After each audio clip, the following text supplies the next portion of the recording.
for the incoming wave read, where I actually talk about the energies that are integrating into our everyday dynamic over the course of the coming week or so. Though in this particular session that I was actually trying to do, a lot of information was actually coming before I even got to the cards. Already had my notes like starting to get filled out before I even actually dealt anything. And I felt I would try something a little bit different where you could actually see me while I'm actually talking about what's going on here.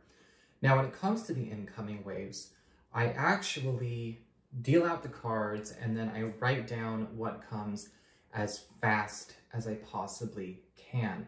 And then I'll expand on that once the higher self has kind of done the dispensing of what information is coming through. And so for a lot of folks who think that maybe I'm just kind of dealing out the cards and then just like reading them like a normal reading or a horoscope, no, this is a very, very different thing. I actually have to just ask my higher self and my higher levels to use the cards as a way to find the best cards to articulate, right? I'm shuffling and I'm charging it, and then what comes out is the best articulation of the energies that are coming through. That is what's actually going on when I do that. Please remember that these incoming waves all stack together. They are part of a continuum. I'm going to say this for pretty much every single incoming wave until I feel like it's okay to stop. Where, this is not like a general horoscope, here this week, gone this week kind of thing. So if you feel like you're coming into the middle of a story and this feels kind of odd or something's not adding up, check past incoming waves as well. Just go into the incoming wave playlist. They go back for months and you can see how this year has kind of stacked up. Got a lot of different waves that have come in and officially settled, right? We've got a rerouting wave. There's a big bunch of stuff going on with Oversoul families. We had the displacement waves got amped up. Actually, they landed in March and then they got amplified just in this last month alone. And there's also another one coming in here that we need to talk about here. A wave I'm actually able to give a name. Usually they're just sort of like surges, and this one I actually get to have sort of there's a theme to this. There's a theme coming through. Also, if you guys ever want to get a session with me, you do need to go to my website. It's integrativemysticism.com, or of course you may also simply follow the links below. And so very much like I would if I were just narrating this, and just having the cards on screen, which we'll get the cards on screen. I'm actually going to be reading from my notes and then actually expanding on them for you. So the first thing that actually occurred was this big focus on don't even touch the cards yet. Listen, pay attention. We're going to talk about this first, and then we're going to do the cards. And it's this call for coherence. When we talk about coherence, some of you may have heard about heart coherence or mind-heart coherence. And there is this big focus on getting into as coherent a place with our heart fields, energy fields, getting the mental bodies and emotional bodies to be parented and under control as we step into this next wave, because this wave is one that is basically commanding and amplifying coherence. It's bringing more spiritual, emotional, and energetic coherence into the entire, Earth experience.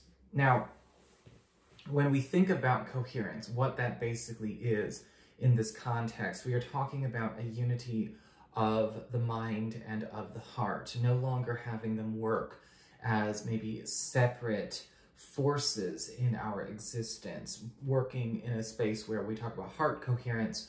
This is where we are actually able to send energy and broadcast and use the feelings that we are working with to create our reality, and not necessarily letting the mind direct our creative function, our manifestation skills, and getting them into a place of coherence and harmony so that they are not actually in conflict.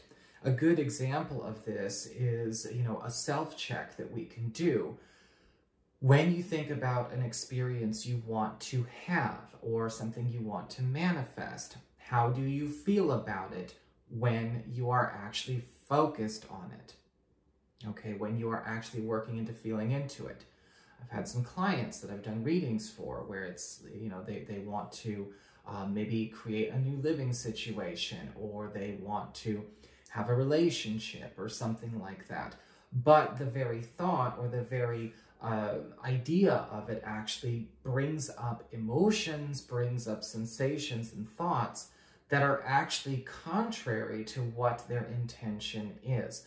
And so that is a lack of coherence when it comes to the mind-heart coherence focus, or the unification of the mind-heart expression, where if you're in a space where you're trying to send energy in the direction of, say, a happy home, or a new creation you want to work with, or maybe a relationship, and you're sending emotional energies and frequencies that are maybe discordant or just antithetical to that process, for instance, sending something that might be unpleasant, such as fear or anxiety or sadness or any of those lower level energies at the thing that you're trying to create, is going to make it more difficult to actually have a successful creation in that respect, right?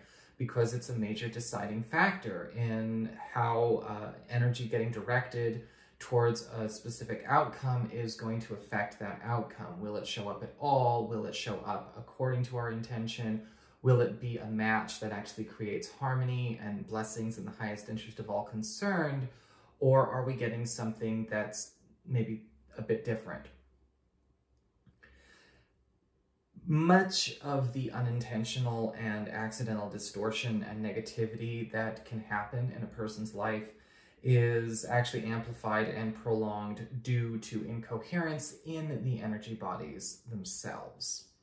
All right, so that's where we see the amplification and expanding and the direction of maybe chaotic or incoherent energies, chaotic or incoherent thoughts. The mental bodies, the emotional bodies are sort of running the spiritual experience, running the actual reality experience for that person. And this ultimately will trigger further instability. And so this energy wave that's coming in is basically working on freeing everybody from that level of incoherence, which could be conditioned, which could just be a place, maybe a certain person, a certain soul group, or a certain community is in their level of consciousness and their own spiritual experience. And this is coming in the form of a higher light, which is going to be, of course, revealing and clearing that kind of template or that kind of pattern from the experience. The thing that you need to understand when it comes to this call for coherence is that it is actually focusing on bringing peace and bringing harmony by actually dissolving and clearing out a lot of that chaos, a lot of that disunity, a lot of that incoherence. But as it goes on, it may feel like it's, revealing things that maybe to a certain degree people have not necessarily wanted to confront or deal with, or they didn't know it was there. So a lot of unconscious stuff is going to come up as well. But this is about also making sure everyone is granted the freedom to actually have the highest path, live the highest life, and also be on the highest trajectory and highest timelines with their own personal journey. And we can't do that with all of that incoherence or all of that stuckness, or people kind of getting locked in patterns and loops with other people or with other situations that are not actually complementary to that experience. And so it's kind of like getting broken out of, out of maybe a bind or a shackle or, an entrapped situation, but at the same time, it's happening in such a way where it's like, okay, yay, I'm out of the shackles, yay, I'm out of the binds, but oh my gosh, the ceiling to the prison cell is coming down, so we need to be able to, of course, move with it. There is a big focus on completing your personal work, okay? When it comes to your personal work, I'm talking about not just your journey, but I'm talking about your own spiritual progress. I had a live chat on Patreon recently where we did actually talk a bit about this. Honor your process, but honor your progress as well, and stay in a place where you are in your progress, where you are always on par and on the level of your progress. Kind of like the vibrational buddy system we've been talking about this last fortnight, there is a big shift coming here where people are kind of getting moved and reoriented to be with those who are not only a part of their soul group, their soul journey, you know, whether it's if it's within their own soul group, or if their soul group has a partnership group or anything like that. But it also has to do with people getting in a space where they can continue their progress with what you might consider to be like spiritual contemporaries, people who are comparable to their level, right? So it's like same level, maybe one step up, maybe one step down, but we're not going to be in a situation where it's, you know, one person way up here and then a bunch of people that they are either carrying up, or these people, because again, sometimes what can happen is you'll accidentally get religion or something out of that, and suddenly maybe the person way up here got a lesson they got to learn about trying to be, you know, trying to be a messiah, or trying to be a celebrity, or trying to, you know, corral and wrangle up all these people for something egoic. And so that's all kind of going away. So even those of you who are spiritual workers, light servers, you know, way showers, path watchers, healers, all of that, pay attention. You're going to probably, if you might find that you've been maybe working with a denominator that's not anywhere close to yours, whether it's you're you know, just kind of playing with it, you're going to find that you'll only gain traction when you are working with your common denominator and honoring your progress, because this is also a big part of coherence.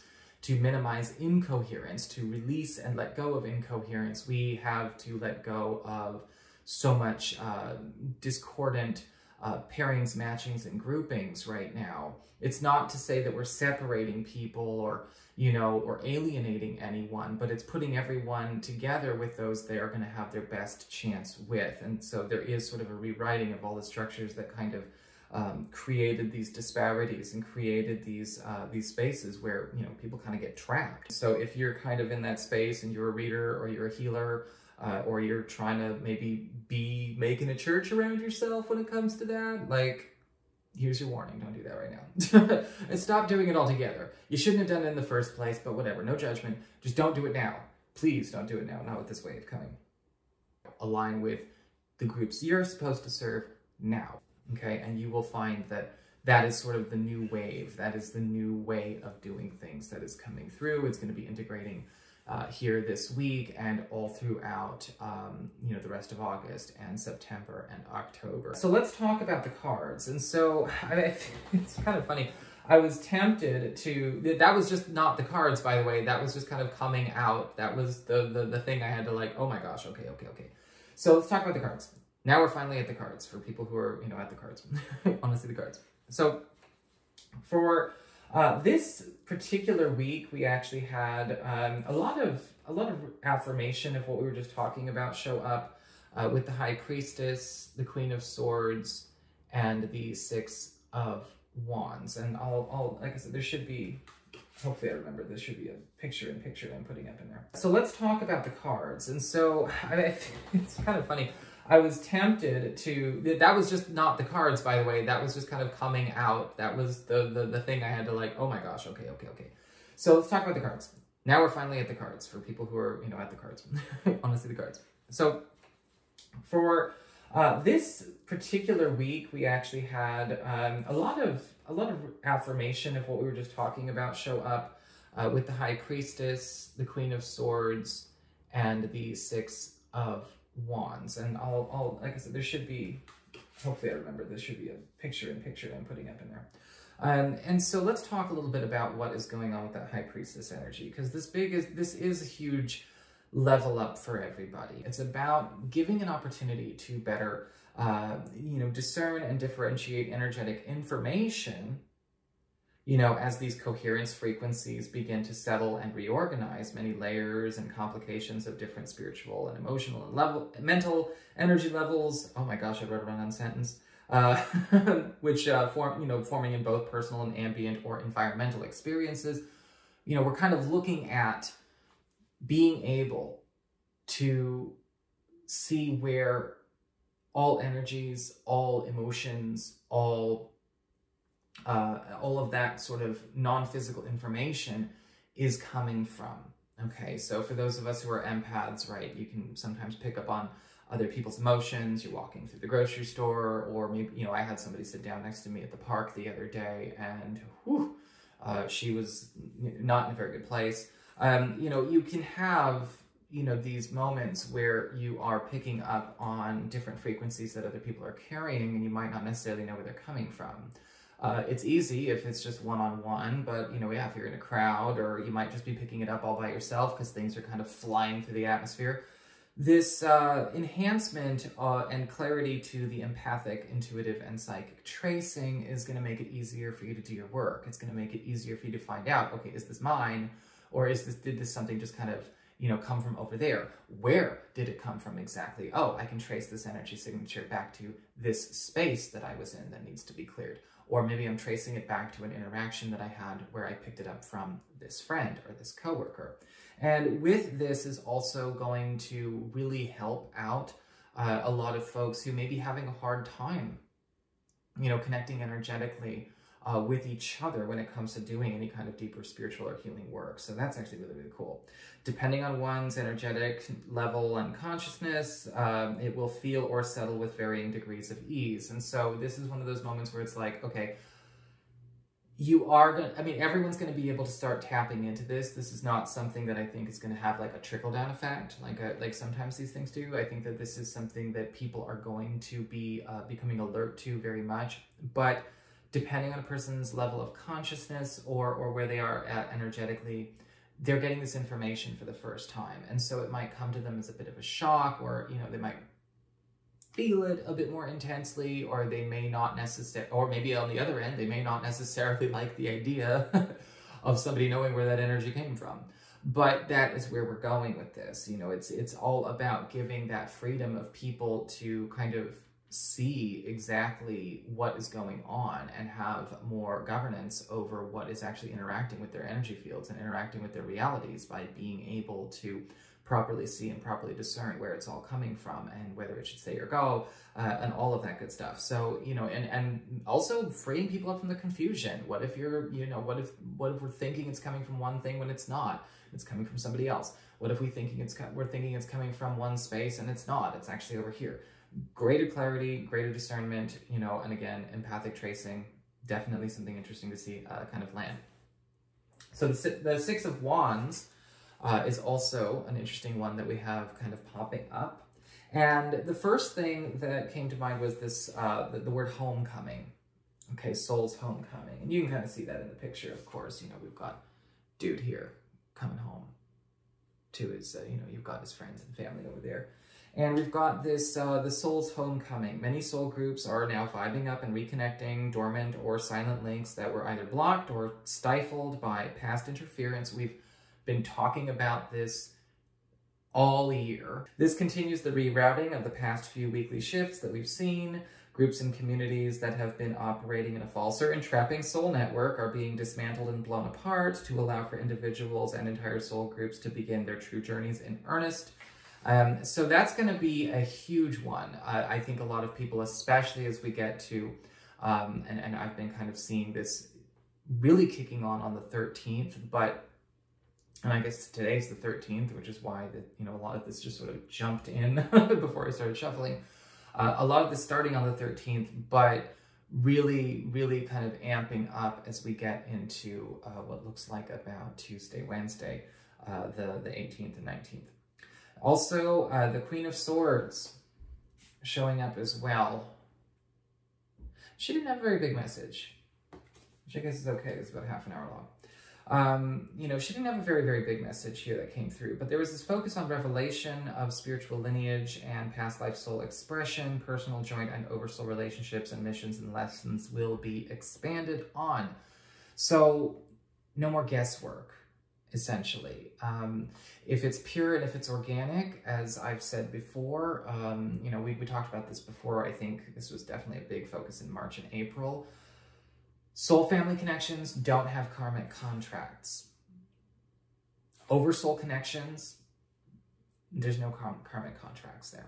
There's no soulmate contract. It's not in the Akashic record. It's not any of that kind of stuff.